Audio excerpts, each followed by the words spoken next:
मौर्य वंश के जो तीसरे राजा थे कौन, अशोक, एक क्या थे, इस वंश के काफी प्रतापी राजा थे।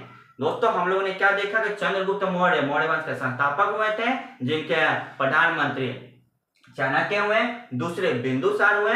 अब बिंदुसार का बेटा कौन था, अशोक। अशोक ही मौर्य वंश का क्या बना दोस्तों, राजा बना है। और हम लोग देखते हैं कि यही सम्राट अशोक 261 ईसा उसमें कलिंग युद्ध को जीतते हैं।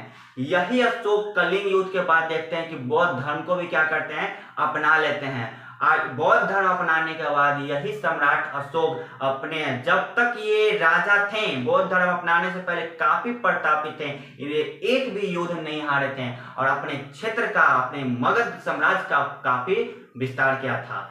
लेकिन कलिंग युद्ध वो युद्ध होता है, वो समय आती है जब इनका क्या हो गया था, कलिंग युद्ध के बाद हृदय परिवर्तन हो गया था और उसके बाद उन्होंने युद्ध की नीति को त्याग दिया था और उसके बाद एक बौद्ध धर्म को अपना लिया था। अपने ही भतीजे निग्रोध इनके भतीजे का नाम था, जो बौद्ध धर्म को पहले से ही अपना चुका था। जिसके बाद देखें कि मेरा मन प्रसन्न नहीं है, लेकिन इसका जो भतीजा था निग्रोध, बौद्ध धर्म अपनाने के बाद काफी शांति के मार्ग पर चला था। तो उन्हीं के कहने पर, निग्रोध भतीजे के कहने पर इन्होंने बौद्ध धर्म को चुना और उक्त गुप्त इनके क्या हुए थे, गुरु हुए थे, जिनसे इन्होंने शिक्षा दीक्षा लिया और बौद्ध धर्म को अपना लिया। तो इसके बाद हम लोगों ने देखे थे बौद्ध धर्म के क्षेत्र में इन्होंने अपना काफी योगदान दिया है। 84 आधार स्तंभ बनाया है, कई अभिलेख, कई शिलालेख इन्होंने बनवाया है, निर्माण करवाया, जिसके माध्यम से सम्राट अशोक की क्या होती है, पता चलता है।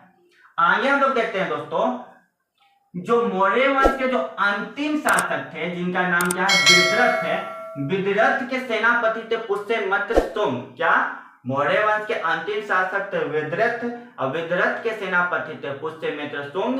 पुष्यमित्र शुंग ने हत्या कर दिया था किसका, विदरथ का, और खुद अपने नाम से पुष्यमित्र शुंग यानी शुंग वंश की क्या कर दी थी, स्थापना कर दी थी, जिसका शासनकाल कब से कब तक चला है, 185 से 73 BC यानी ईसा पूर्व तक चला है। तो हम लोग आगे देखते हैं क्या दोस्तों, शुंग वंश के